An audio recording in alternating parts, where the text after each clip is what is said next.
Transforme pensamentos em vitórias. Desenvolva sua mente estratégica e conquiste o tabuleiro. Clique agora no link na descrição. You have to start in time. If a player is not present, you have to, as the arbiter, press his clock.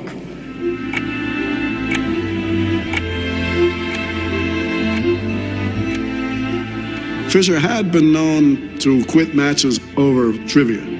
So we were afraid that he would just, run back home and would be the end of it. Bobby did not show up. I had, as the arbiter, to forfeit him, and for a moment I thought, did I make the right decision? Was it fair? Was it correct? But it was necessary. There was no other way. This night I remember that I have been woken up by tears in my eyes, that I, as an arbiter, had to destroy a genius.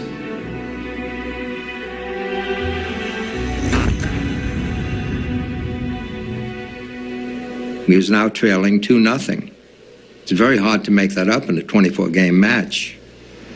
Half the world thought that's it. The match is over, he'll never come back. Why would he even bother trying, to come back from such a difficult situation?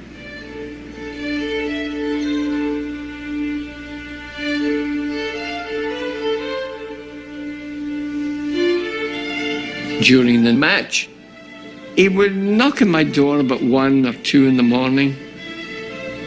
We'd just walk and walk.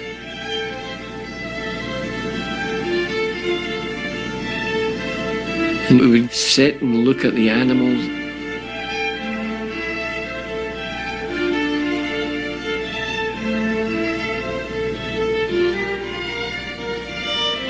He loved animals. And he would talk, but he didn't like to talk about his childhood. It was a bad subject. He did tell me that, from the age of 2 or 3, he was left alone all day with his sister. The loneliness. Regina, for all of her gifts, was not a traditional mother. She was a person who moved her kids around from place to place, even every few months when they were really little. There was obvious conflict between Regina and Bobby from an early age. He didn't like to have his mother around. She would end up having to send his sister Joan abroad with him on tournaments. He wouldn't play if his mother was along. Regina moved out of the apartment that he shared with her in Brooklyn when he was only 16 years old. He told his mom to leave, I don't know how politely, and she left. In a way, he rejected her because she was so like him, so pushy, so self-centered, so goal-directed. Maybe he was splitting off part of himself. In 1960, Regina went to Europe to get her MD degree, and Bobby would have still been living on Lincoln Place in Brooklyn then. I went to his apartment a couple of times, and it was roach-ridden. It was a walk-up tenement.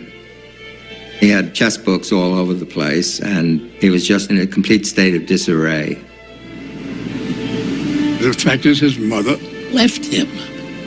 Think about yourself. If suddenly your father wasn't there and your mother disappeared, said goodbye,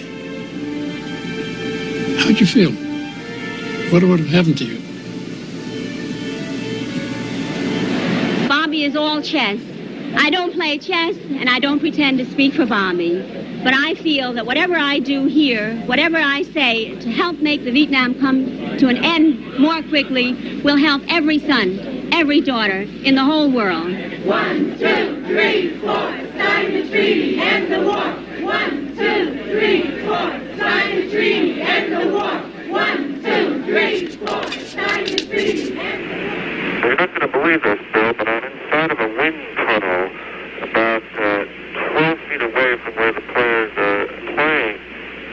The problem, of course, is that Fischer has stated that he wants no noise, no disturbance whatsoever.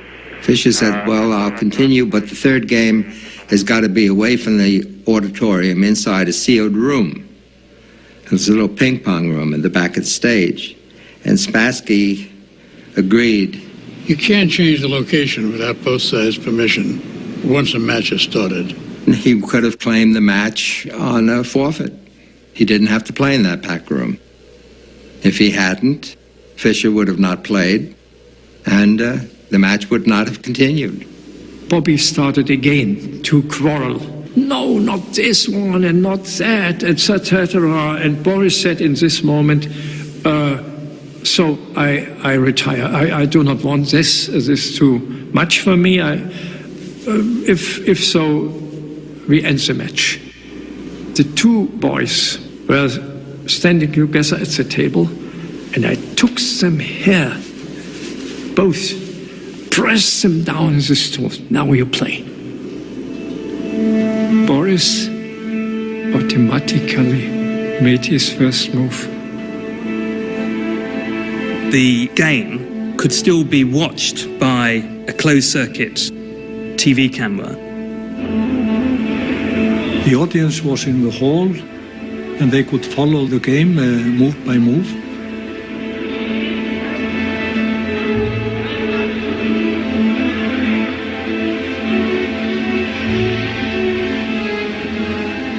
In Game 3, Bobby played an opening, a defense he had never played before, the Benoni, which means son of sorrow.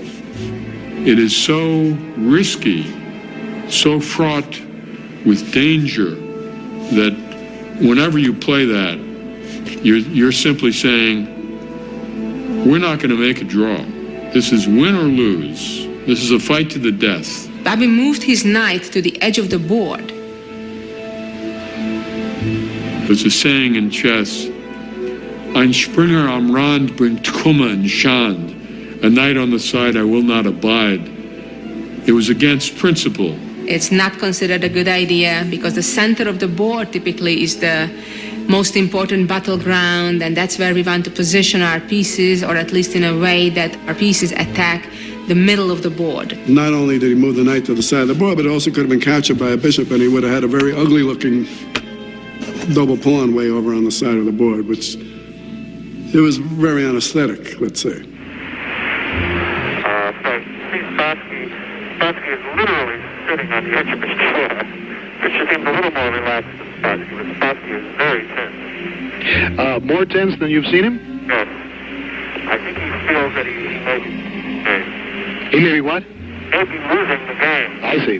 Spassky obviously hadn't spent that much time studying this kind of position because the idea was relatively rare. So that put already Spassky in a difficult psychological position. Spassky did not find the best continuation and was consistently outplayed until Fischer won his first game of his life against Spassky. He was on the scoreboard.